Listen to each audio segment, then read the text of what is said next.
go khutša ga modimo ga go be le lena ba kgethwa ba morena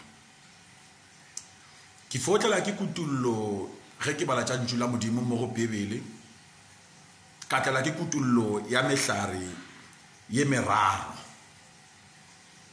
Mohlare wa mathomo ba gešo re o hwetša go Pisalome, wa bobedi re o hwetša go John, wo mongwe mohlare le ge ke lebetše lengwalo e fela o gona re a o hwetša. Wa mathomo mohlare ba gešo o puku ya lentšu e re go ke mošingwa nokeng goba ke mohlare wo o dutše nokeng wo e leng gore ka dinako ka moka o dula e le o motalana.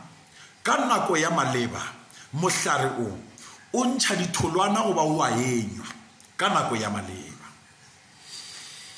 Ge re ya mohlareng wa bobedi ba gešo re hwetša mohlare o we go thwe ke Jesu, a re molemi ke tate, a re go nna lekala le lengwe le lengwe le le sa enyeng dikenywa. Tate o a le ripa e fela leo le enywa go dikenywa o a le thenela gore le tle le kgonne go tšhela dikenywa ka go tlala.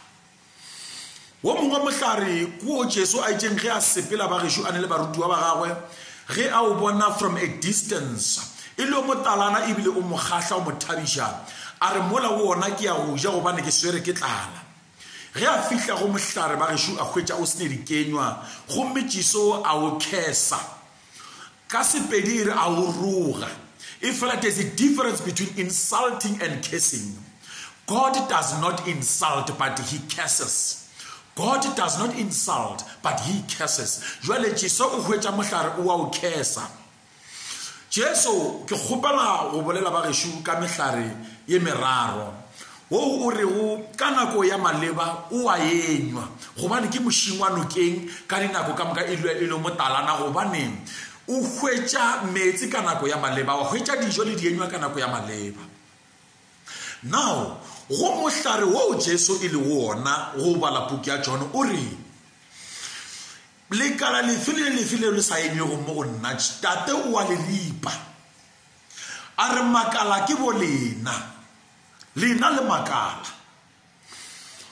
Ge lena le makala le sa enye dikenywa tate o tlo le ripa. Potšišo ya ba gore dikenywa ke eng na? Puku ya lentšu ge hlaloša ditaba ba gešo e re dikenywa tša nama le tša moya di a farologana. Ge o le go Jesu le Jesu a le mo go wene o swanetše o enywe dikenywa. Dikenywa ke eng na? Dikenywa ke lerato, go dirišana le bana beno le go hlokomela ka moka. Dikenywa tšeo tša moya ke tšeo o swanetšeng go di enywa ge mohlare o le go Jesu.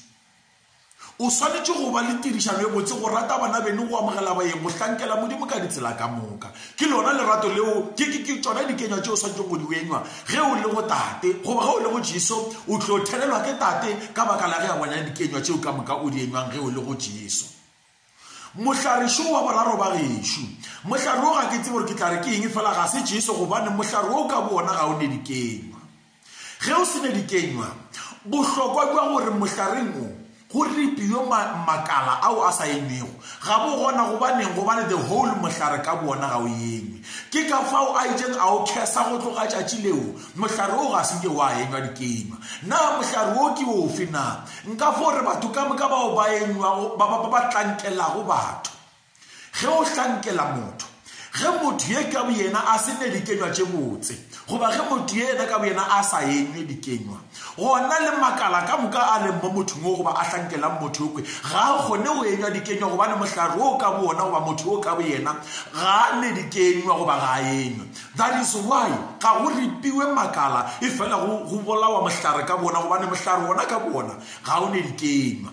A re be makala a leng go mohlare mo e leng gore ke Jesu gobane go Jesu go enywa dikenywa tša maleba ka nako ya maleba. Wa enywa dikenywa tša lerato, wa enywa dikenywa tša eo le tšeo di hlathago ke Bibele ka baka la gore nna ka baka la gore o mohlareng o Jesu e le go ona, mohlareng o thenelwago ke tate e le go modimo ka sebele. Ka nako ya maleba re enywe dikenywa, ka nako ya maleba re enywe dikenywa tše e leng gore ke tša go sepelelana le tshokologo ye re leng mo go yona, dikenywa tše e leng gore ke tša go sepelelana le mohlare o re leng go ona e le go Jesu.